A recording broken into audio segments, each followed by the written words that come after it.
Hey everyone. Welcome to the first editorial at the Creative Leadership Podcast. It's the first one, yay. Very cool that you're actually listening to me. I hope you enjoy this one. So this first one, I really wanted to dive into the topic that is central to how we innovate and how we lead and how we navigate this bonkers world we're kind of experiencing right now. There's a metaphor I really like to use. It's the image of a tightrope walker. Okay, so all right, here we go. So picture yourself on a tightrope, arms stretched out, wobbling just enough to keep your balance. It's a little scary, but it's also exhilarating, right? Because you're not frozen in place, you're in motion. You're making micro adjustments, constantly shifting between the pull of order on one side and the lure of chaos on the other. That's the sweet spot where the magic happens. So today we're going to look into this, this wonderful kind of space to hang out, this edge of chaos. And we are also going to look at what change blindness is and how it can trip us up if we're not careful, and how all of this helps us become better leaders and innovators, creatives. So let's start with this idea of the edge of chaos. I really love how complexity science describes it as a sweet spot between rigid order and total mayhem.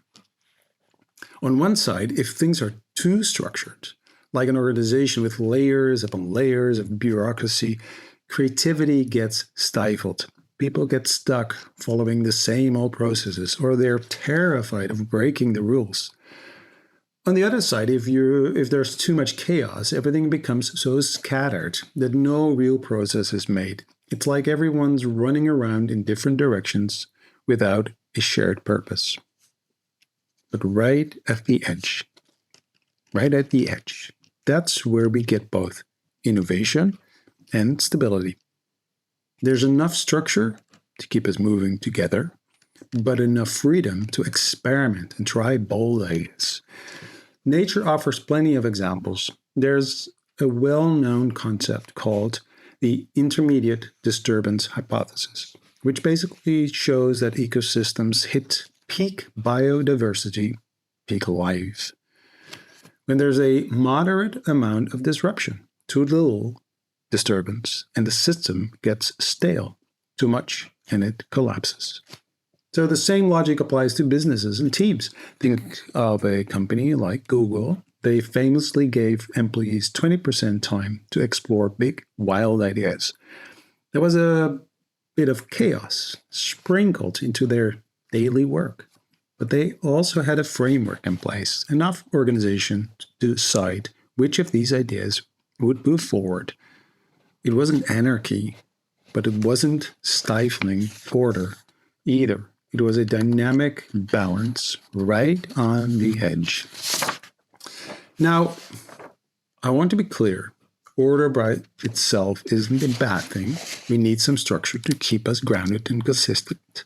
The problem is when order turns into a straitjacket, when people say, well, we've always done it this way, and shut down new ideas. In some organizations, there's a heavy reliance on rules, processes, and top-down directives. They can create efficiency in the short run, but it can also kill spontaneity and discourage experimentation. Leaders who micromanage end up with teams that follow the script, but don't bother to innovate. Everyone's so busy coloring inside the lines that no one asks, hey, can we draw something completely different? I'm guessing you've seen this or felt this before, times when rigid policies and endless approvals made it feel impossible to introduce new thinking. So yes, order is useful until it drains your ability to adapt. Now on the flip side, we have chaos. So in small doses, chaos is amazing for creativity because it lets us wander off the beaten path. But when anything goes, we can get stuck spinning our wheels. For example, you might have a startup where there are zero rules. Everyone's always prototyping the next big thing, but no one's thinking about actual implementing whatever they came up with. That's fun for a while, but eventually the team runs out of cash because there's no strategy. So I like to remind people, innovation without a framework can lead to a lack of follow-through. You need some structure to ensure your brilliant ideas don't end up collecting dust. Nature also shows us this danger. If storms or fires are too frequent, even the hardiest species can't survive. There has to be enough calm between the disruptions to stabilize and grow. So we know we need to walk that tightrope, balancing between too much structure and too much chaos. But here's a twist. What if we don't even see the rope changing beneath our feet?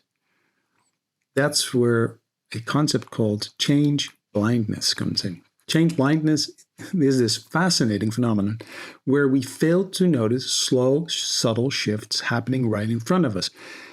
If something changes slowly or in small increments, it can sneak by us undetected. Psychologists have run experiments showing that people can miss huge alterations in a scene if those alterations happen gradually.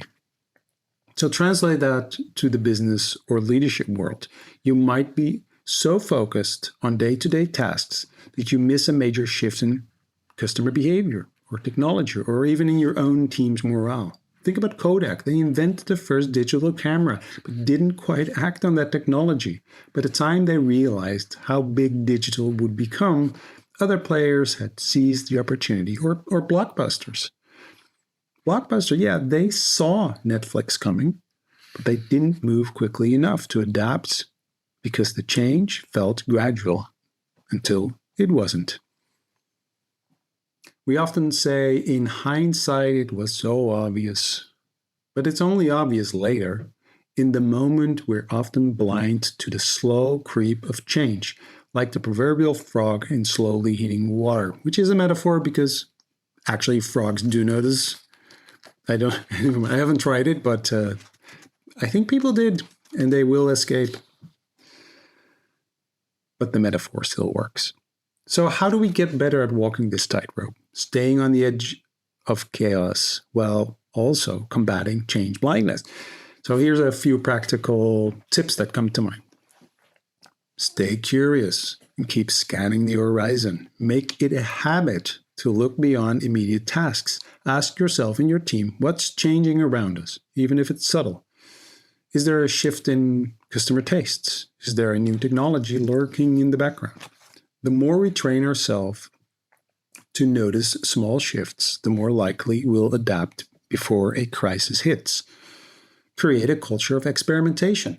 Give people space to try new things, but put some parameters in place. Let's say you have a monthly innovation sprint where teams can tackle any challenge they want. At the end of the sprint, they share results. That's enough structure to keep it focused, but enough freedom that people can run wild with ideas. Beware of red tape. If you find yourself or your organization saying, this is how we do it, period, that's a red flag. Question whether certain processes might be outdated. Does every little decision really need 6 levels of approval? Don't fear course corrections. A tightrope walker is constantly shifting. Likewise, leaders should be comfortable saying, we tried it, didn't work, let's adjust. Admitting mistakes or pivoting isn't a sign of weakness. It's how you avoid the extremes of order or chaos. Invite diverse perspectives. One of the best ways to beat change blindness is to surround yourself with people who see things differently. Encourage your teams or even your customers or external partners to challenge your assumptions. Sometimes a fresh set of eyes can catch that slow-moving shift you've been overlooking. We're in a period where massive shifts are happening globally.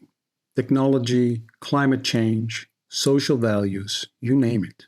Traditional hierarchies that we inherited from the industrial revolutions are slowly fading.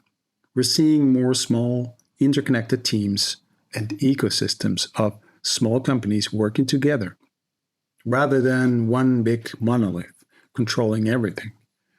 Technology now allows even a tiny startup to have a global impact.